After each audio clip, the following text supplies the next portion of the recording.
कैसे हैं आप सब। I am Amit Singh Arya. आप सबको मेरे बारे में पता होगा। आज हम लोग बात करेंगे syllabus for history. Syllabus history की पेपर कोड आपको ध्यान रखनी है, HUQP 09 है। बहुत ही प्यार से देखो, समझो और एग्जाम क्रैक करो, क्योंकि मैंने बहुत सारे गवर्नमेंट एग्जाम के साथ BHU से अपनी UG PG की पढ़ाई कंप्लीट की है और PG में मेरा ऑल इंडिया रैंक 1 था। काफ़ी सारे इंट्रेंसेस में एक एग्जाम, चूंकि अब पढ़ाई तो मैं एक ही में कर सकता हूँ, MSW से मैंने किया है। याद रखिए, हिस्ट्री का जो HUQP 01 है ये एक अलग चीज है और एंशिएंट इंडियन हिस्ट्री वो अलग चीज है।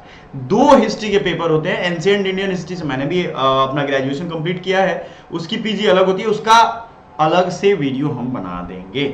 आपको CUET PG syllabus, CUET PG के इंफॉर्मेशन वाले में सारा चैप्टर, सारे सब्जेक्ट का सिलेबस एक साथ मिल जाएगा। एंशिएंट हिस्ट्री ऑफ इंडिया में अगर हम देखें तो 10,000 BC से 1206 AD तक एंशिएंट इंडिया में आपको पढ़ना है। स्टोन एज, यानी अब आप कहोगे सर इसका सिलेबस हिंदी में क्यों नहीं है, तो मैं हिंदी में बोल रहा हूं। टेलीग्राम या व्हाट्सएप ज्वाइन कर लोगे तो वहां पे सब हम हिंदी में भेज देंगे। Indus valley civilisation, Vedic age, stone, rise of ancient Indian empire. देखो एक चीज याद रखिएगा, बुद्धिज्म जैनिज्म आपके एग्जाम के लिए बड़ा जरूरी है। Mauryan age, social political and culture.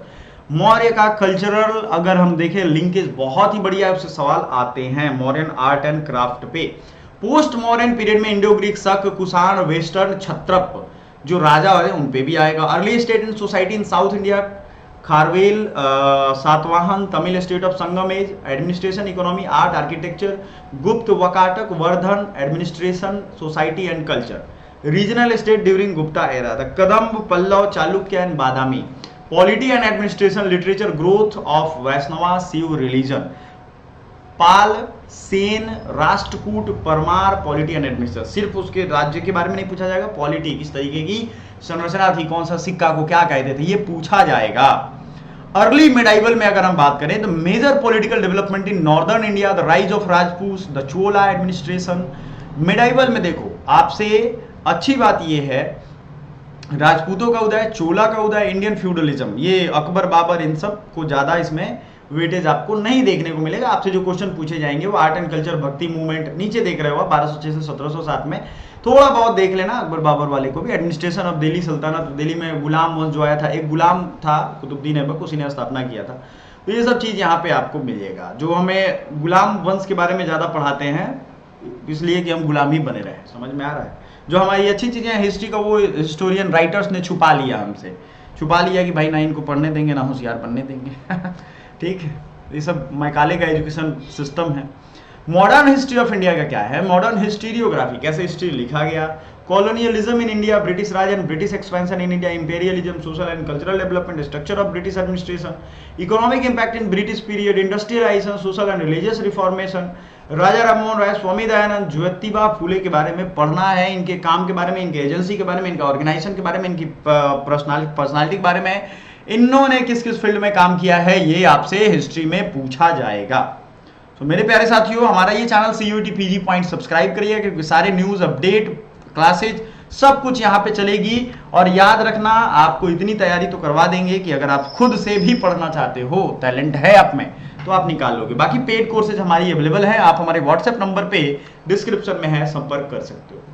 Indian national Congress summit, Gandhian movement, constitutional development, struggle for freedom, European history, French, England, American, Russian revolution, world war first and second, ये सारा का डिटेल पढ़ना है, क्योंकि ये हिस्ट्री का सिलेबस है। अब देखो इसको निकालना कैसा है, सिलेबस तो आपने देख लिया, इसको कैसे पढ़ेंगे।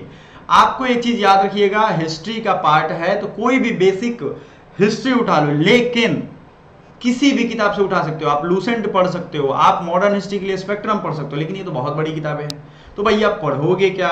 ये तो आप PG दे रहे हो, तो UG में आपने सपोर्टिंग बुक्स पढ़ा ही होगा कहीं ना कहीं। याद रखिएगा, क्वेश्चन आपके सिलेबस में जो दिया है वही आएगा, ठीक है, लेकिन आपको जो किताब अच्छे से समझ में आ रहा हो, जिसपे बार बार प्रैक्टिस हो। लूसेंट ऑब्जेक्टिव के लिए ठीक है, लूसेंट ऑब्जेक्टिव प्रैक्टिस के लिए ठीक है, लूसेंट आपको वन लाइनर के लिए ठीक है, मैं आपको सजेस्ट कर रहा हूं।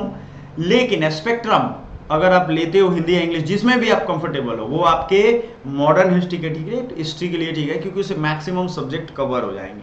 भाई अब मिडाइवल इंडिया और अर्ली मिडाइवल और एंशिएंट इंडिया, इसके लिए मैं आपको कहूंगा, देखो मैं एंशिएंट इंडियन हिस्ट्री पढ़ा हूँ, इसमें बहुत सारी किताबें थी, मैं चूंकि इंग्लिश में पढ़ा हूँ, लेकिन आपको जो किताब देखना है एंशिएंट इंडियन हिस्ट्री के लिए, जो ये चैप्टर्स देखे हैं उसी को पढ़ना है। किताबों में तो सारे चैप्टर होंगे, मान के चलो इंडस वैली सिविलाइजेशन ही होगा, लेकिन इंडस वैली सिविलाइजेशन के बारे में क्या पूछ रहा है, प्रीवियस ईयर क्वेश्चन डाउनलोड करो, प्रीवियस ईयर क्वेश्चन से देखो और उसको मैच करवाओ और वही चीजें पढ़ो।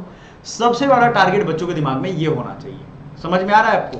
बच्चे क्या करते हैं, सोचते हैं चलो ठीक है देख लिया सिलेबस, देखते हैं, हम किताब उठाते हैं, पूरा किताब पढ़ना शुरू करते हैं। तो नहीं, इंटरेस्टिंग एक्टिव लर्निंग करनी है आपको। क्या करना है, आपको एक्टिवली पढ़ना है। ये पूछ क्या रहा है भाई, हम पूरा किताब थोड़ी ना बैठ जाएंगे पढ़ने, ठीक है? तो ये एक काम करना। क्या सिलेबस है आपका एग्जाम का, तो 2000 जो आपका सिलेबस है 2024 का, वो 75 क्वेश्चन का ही था, सब्जेक्ट स्पेसिफिक हिंदी और इंग्लिश दोनों में रहेगा।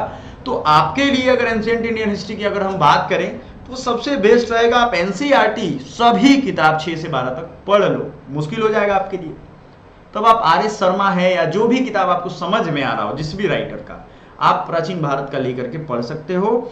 आप लूसेंट को सपोर्टिंग बुक में रखो, लूसेंट की जो ऑब्जेक्टिव है उसको भी साथ में रखो, ताकि वो प्रैक्टिस करने में आपका काम आसान करेगा और क्लैरिटी रहेगा। क्योंकि देखो कंपटीशन तो है भाई, ठीक है, ये तो आप मान के चलो हर जगह हर चीज में।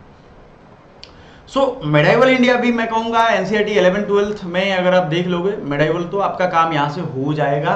और मेडाइवल के बारे में जितने लूसेंट में चीजें दी गई हैं वो आपके लिए काम का है। समझ में आ रहा है आपको? तो वो आपको पकड़ बनाओगे, आप ही का फायदा होगा, आप ही का उससे काम होगा, ठीक है? सो और भी बहुत सारी क्वेरीज होंगी आपके एग्जाम पैटर्न को रिलेटेड, तो एग्जाम का फॉर्म आएगा वो हम बता देंगे। एग्जाम की न्यूज जो होगी वो भी हम आपको बता देंगे, आप तक पहुंचा देंगे। एग्जाम का सिलेबस हमने एक्सप्लेन कर दिया, सिलेबस को पढ़ना कैसे है, उन सब किताबों के बारे में भी बता दिया हमने। आपको क्या करना है, आपको बेसिक लेवल से एडवांस लेवल पे जाने के लिए सबसे पहला काम, आपको अपना PYQ डाउनलोड करिए। PYQ डाउनलोड करने का हमने तरीका बताया हुआ है, ठीक है? वो PYQ आप डाउनलोड करो, वहां जाओ, देखो, समझो, आराम से आप अपनी मंजिल पे पहुंच जाओगे। चैनल हमारा जरूर सब्सक्राइब करना, कोई भी कमेंट हो जरूर बताना। Thank you so much.